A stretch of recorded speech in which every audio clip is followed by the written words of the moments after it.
नमस्कार, तुमच्या सर्वांचं स्वागत करतो आपल्या चॅनलवर.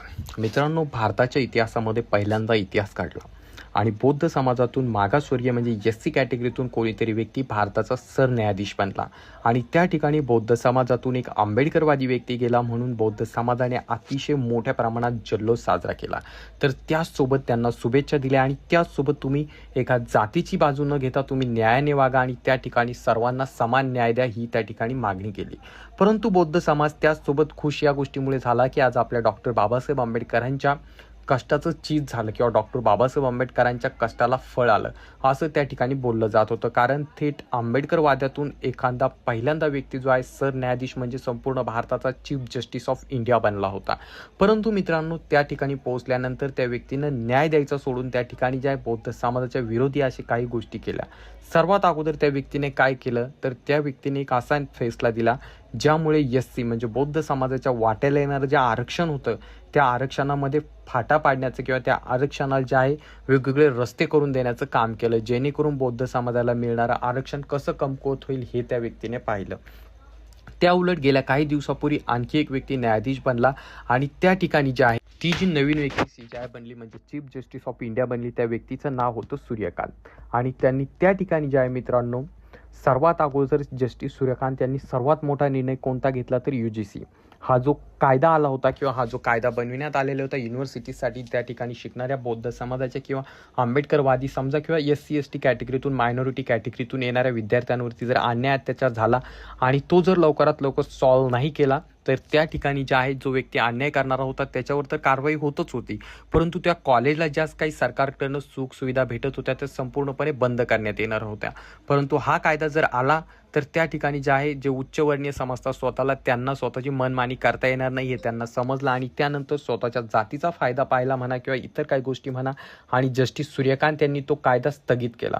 परंतु त्यावेळेस जेव्हा बौद्ध समाजातून एक व्यक्ती त्या पदावरती गेला त्या पदावरती गेल्यानंतर त्याने त्या ठिकाणी बौद्ध हिताचा कायदा तर नाहीच बनविला, परंतु त्याचसोबत त्या व्यक्तीने जे काही एस-सी समाजाला आरक्षण मिळत होतं ते त्या ठिकाणी पूर्णपणे बंद कसं होईल किंवा त्या आरक्षणामध्ये वर्गीकरण करून कसं त्या ठिकाणी फाट्यावर मारता येईल हे त्या व्यक्तीने केलं. आणि तेवढ्यावरतीच ते थांबले नाही तर त्याचसोबत BR गवई यांनी एक वक्तव्य देखील केलं होतं. त्यांनी वक्तव्य केलं होतं की SCचं जे आरक्षण आहे किंवा बौद्ध समाजाला मिळणारं जे आरक्षण आहे त्याला क्रिमिलियर लागू करण्यात यावा या प्रकारचं त्यांनी वक्तव्य केलं. तरी देखील बौद्ध समाज शांत होता आणि जेव्हा त्यांच्यावरती बूट फेकण्यात आला आणि सांगितलं गेलं की हा जो न्यायाधीश आहे हा सनातनचा अपमान करतोय तेव्हा संपूर्णच्या संपूर्ण SC प्रवर्ग बौद्ध समाज त्यांच्या पाठीशी उभा राहिला.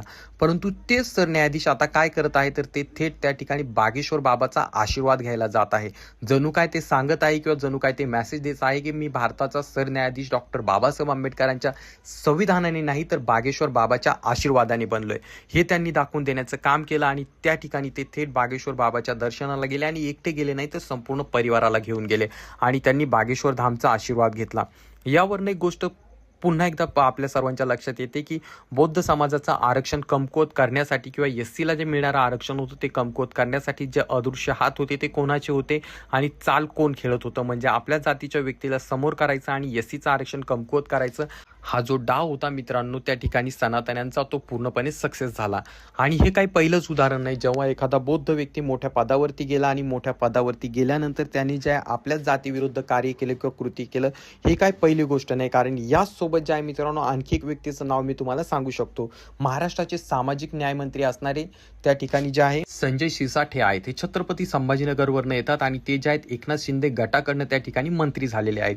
मंत्री झाल्यानंतर त्यांनी आपल्या जातीसाठी काम केलं तर नाहीच, परंतु त्या उलट त्यांनी ज्या ॲट्रॉसिटी कायदा कमकुवत कसा करता येईल किंवा ॲट्रॉसिटी कायद्याचं जे काही या ठिकाणी आपल्या समाजाला प्रोटेक्शन मिळत आहे त्याला कसं हटविलं जाईल याचं त्यांनी पाहिलं. त्यांनी त्या ठिकाणी जे आहे थेट तो कायदा कमकुवत केला. त्या ठिकाणी जे आहे पहिल्यांदा ॲट्रॉसिटी जर दाखल झाली तर समोरच्याला डायरेक्ट अटक होती ती, परंतु आता जर ॲट्रॉसिटी दाखल झाली तर समोरच्याला अटक होत नाही किंवा त्याच्यावरती तेवढे गंभीर गुन्हे दाखल होत नाही असं त्या ठिकाणी सांगितलं जाते.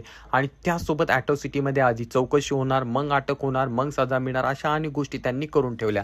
म्हणजे एकंदरीत दोन व्यक्ती आपले मोठे झाले किंवा समोरच्या पदांवरती गेले मोठ्या पदांवरती गेले ज्या ठिकाणावरून ते SC ST कॅटेगरीच्या गोरगरिबांना न्याय मिळवून देऊ शकत होते, परंतु दोघांनीही तसं केलं नाही. तर त्या उलट त्यांना मिळणारा जो न्याय होता तो संपविण्याचा डाव त्यांनी रचला. परंतु सर्वात मोठी बाब ही होती मित्रांनो, सरन्यायाधीश BR गवई जेव्हा मोठ्या पदावरती गेले तेव्हा संपूर्ण बौद्ध समाजाने गुलाल उधळला, संपूर्ण बौद्ध समाजाने त्यांना शुभेच्छा दिल्या.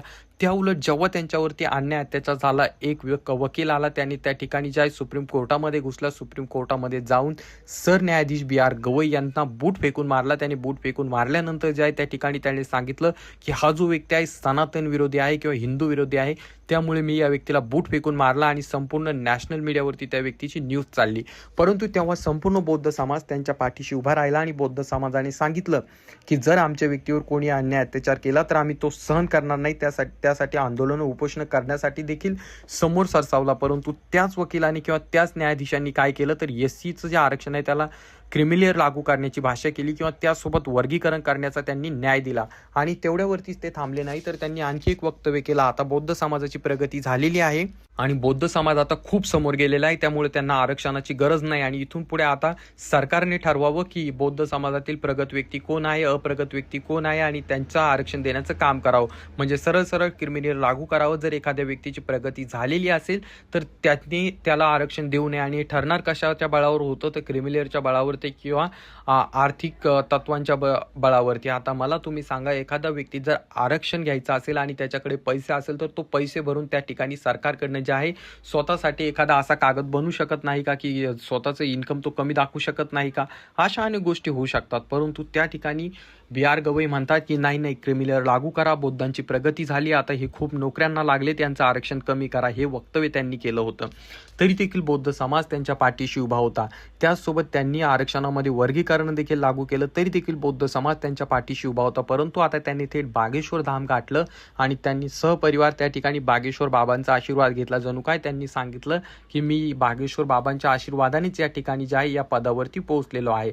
आणि तिथपर्यंत त्यांचं होतं नव्हतं. त्यानंतर जे आहे संजय सिरसाट, जे की SC कॅटेगरीचे सामाजिक न्यायमंत्री आहेत, त्यांनी देखील असं त्या ठिकाणी विधानसभेमध्ये बोलत असताना सांगितलं की बौद्ध समाजावरती किंवा SC ST कॅटेगरीवरती कुठलाही अन्याय अत्याचार होत नाहीये, त्यांच्यावरती अन्याय अत्याचार तर होतच नाही. त्यामुळे ॲट्रॉसिटी हा कायदा इतर समाजांवरती अन्याय अत्याचार करतो तर त्याला कमकुवत करणं गरजेचं आहे. आणि त्यामुळे आम्ही आता एक अशी कमिटी बनवत आहोत की जेणेकरून ॲट्रॉसिटी अंतर्गत लोकांना जी अटक होत होती ती टाळता आली पाहिजे. त्यांना अटक नाही होणार, तर त्याचसोबत त्यांच्या आधी चौकशी होईल, त्यानंतर समोर काही गोष्टी होतील आणि त्यानंतर जे आहे पोलीस स्टेशनमध्ये केस नोंदवली जाईल आणि नंतर अटक होईल. आता मला तुम्ही सांगा, एखादा व्यक्ती जर जातीवाद करतोय तर त्याची मानसिकता काय असेल आणि जो व्यक्ती पैशाने जर बळकट असेल किंवा पैसा त्याच्याकडे जास्त असेल तर त्याला कितीसा वेळ लागणार आहे की त्या ठिकाणी ॲट्रॉसिटी त्याच्यावरती दाखल नाही होऊ द्यायची. अशा अनेक गोष्टी आहेत, अशा अनेक बाब आहेत. परंतु हे लोक ते पाहत नाही. परंतु आपली लोक जेव्हा मोठ्या पदावरती जातात किंवा मोठ्या पोस्टवरती जातात तेव्हा ते जातीला तर विसरतातच, परंतु त्याचसोबत ते स्वतःच्या फायद्याचं राजकारण किंवा स्वतःच्या फायद्याच्या गोष्टी पाहत असतात. याबाबत तुमचा कितीसा अनुभव आहे किंवा याबद्दल तुमचं काय मत आहे खाली कमेंट करून नक्कीच सांगा. आणि हा व्हिडिओ जर तुम्ही यूट्यूब चॅनलवरती पाहत असाल तर चॅनलला सबस्क्राईब करा आणि हाच व्हिडिओ जर तुम्ही फेसबुक पेजवरती पाहत असाल तर पेजला फॉलो करायला मात्र विसरू नका.